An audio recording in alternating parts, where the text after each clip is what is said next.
So this is, I guess, a fair representation of what asparagus seedlings look like 1 year later.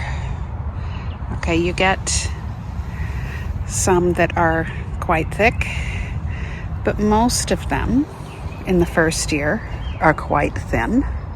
Now, I guess I could have harvested this, but I missed it, so I'm just going to leave it for now. Last year, I planted asparagus seeds, and this is actually the wilted asparagus ferns from last year. I'll be sure to cut it back properly this year. This is a garden allotment, so I don't own this property. I rent it, and I have a permit.